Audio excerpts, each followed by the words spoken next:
Assalamualaikum warahmatullahi wabarakatuh. Nama saya Adila Inanmilah dari kelas 12 IPA 1. Hari ini saya ingin menjelaskan materi tentang sifat koligatif larutan.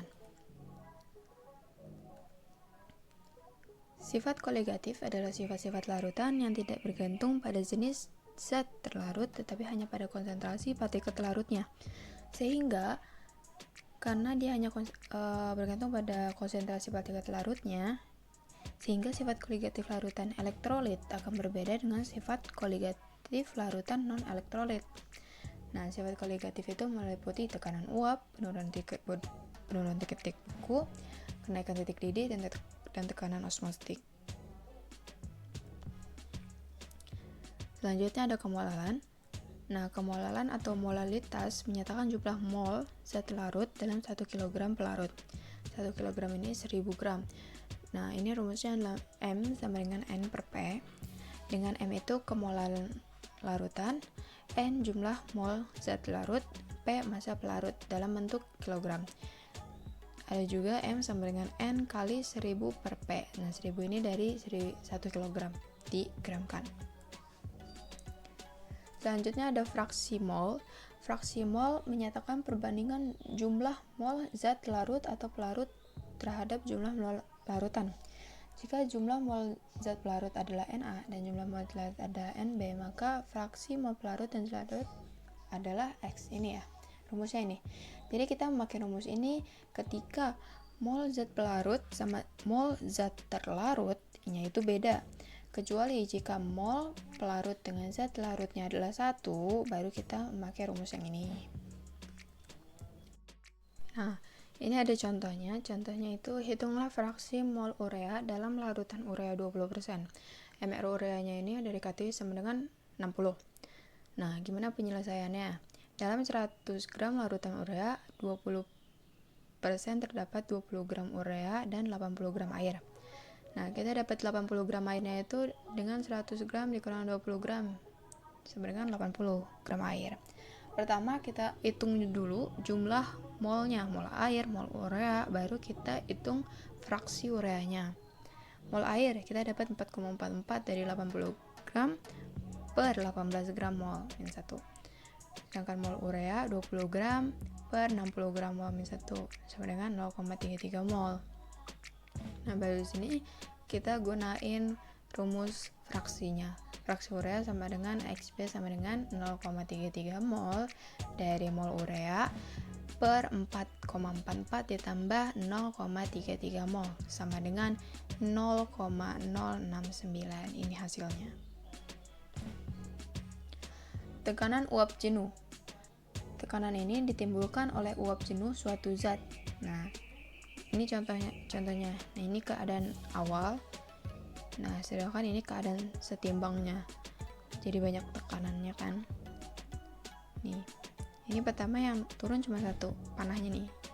Sedangkan di sini udah ada banyak karena ada tekanan uap jenuhnya. Ada tekanan dari suatu zatnya. Tekanan uap larutan dan hukum Raoult. Nah, Raoult ini si penemunya ini menemukan bahwa tekanan uap suatu komponen bergantung pada fraksi mol komponen itu dan larutan. Sehingga muncullah rumus ini dengan PA sama dengan XA dikali P derajat A. X ini fraksinya dikali P derajat A ini tekanan uap A murni. Tapi jika kita dihadapkan oleh zat terlarut yang sukar menguap, maka kita harus menggunakan rumus ini. P larutan sama dengan X pelarut dikali P derajat pelarut. Next is titik didih dan titik beku larutan. Selisih antara titik didih larutan dengan pelarutnya disebut kenaikan titik didih, atau simbolnya itu alpha TB, boiling point elevation. Sedangkan selisih antara titik beku pelarut dengan titik beku larutan disebut penurunan titik beku, atau lambangnya itu alpha TF, freezing point depression. Nah, cara kita bisa tahu kenaikan titik didihnya, cara ngitungnya itu sama dengan TB larutan dikurang TB pelarut.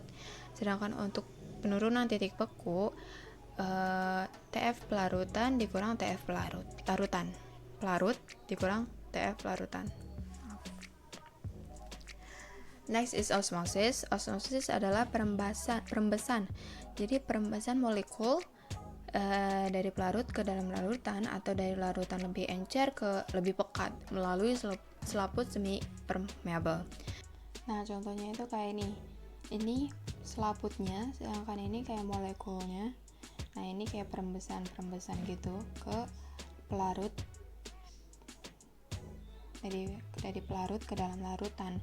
Atau misalnya kalau ini lebih encer, larut lebih encer, dan ini lebih pekat melalui semi permeable. Next, ada hubungan tekanan osmotik dengan konsentrasi larutan. Menurut Van 't Hoff, tekanan osmotik larutan-larutan encer dapat dihitung dengan rumus yang serupa dengan persamaan garis ideal. Ini rumusnya PV sama dengan nRT atau P sama dengan N per V RT. Nih, P-nya tekanan osmotik, volumenya kita dalam liter.